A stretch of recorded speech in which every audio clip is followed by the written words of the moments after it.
เล่าท่านไม่ว่าไอ้เด็กป่าเดินเนี่ยไอ้กระเก็บผักกระโดดมาเนี่ยอยู่ในอันมือโคยาเราผักกระโดดนี่นั่งต้องคนบอกกันเลยค่ะคุณตาเดี๋ยวนี่อ้ายไปนี่พาว่าอ้ายนี่ไปแต่ละเที่ยวผมไม่ผ่านหรอกอ้ายสิเก็บพักกระโดดในน้ำเกลือกับจะหาข้าวดูแดงเอาสายเม็ดผูกข้อมาได้มันจะไม่ครบอ้ายตลอดได้หลายเนี่ยแต่ว่านอนอยู่เพื่อนนี่เป็นสีดาให้นอกนั้นอยู่เพื่อนให้เบิ้งคักใจเฮาสองโตหย่อนกับเบิ้งเมื่อขันใดเนี่ยย่านเมื่อได้มันขึ้นเรื่องเนื้อหนาได้ยังไงเนี่ยเจริญตาได้ไปข้างนักข้างน้ำอันนี้ล่ะพี่สาย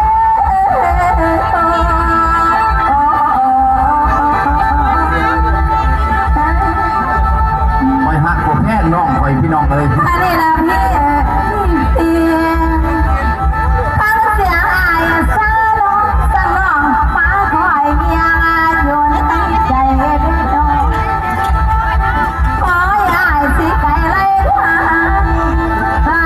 ทางออกทางมาเลยว่าเลยลามีเร็วนี้ไอ้มาบอกไอ้มาสอนเลย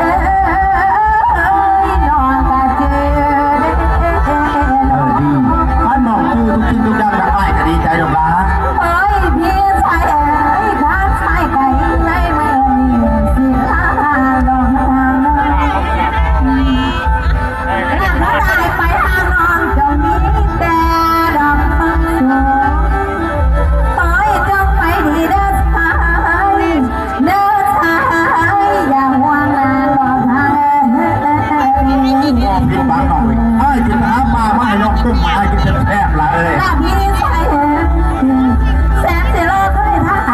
ตาเว้นเอ้ยไอ้เปล่าเต่าโม่หอดคำไอ้มาบนเพศนี่แหละล่ะแล้วพี่ชายแสนสิคอยอายุพันคอยทางเจ้า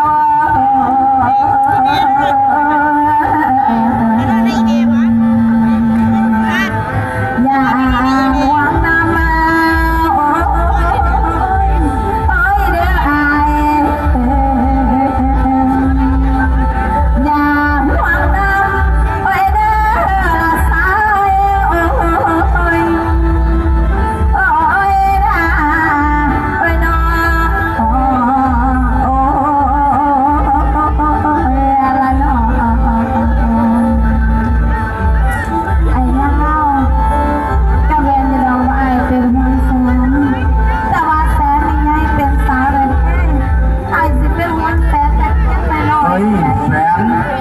ไอ้จะเป็นห่วงละเป็นแสกเป็นสาวไอ้ให้เป็นห่วงนี่ดาจังสีไอ้บ้าไอ้น้องสาวนี่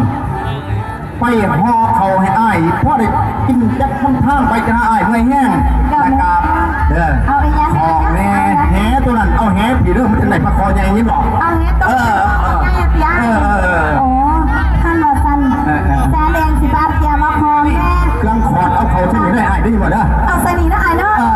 มาดิอาจจะประเด็นแม่เอาเกลือเนี่ยคนละไอ้เน่าใดตาพ่อได้ปีนอยู่ได้เนาะ จีเนาะนะคุณจีเนาะนี่ละ ท่านสั่น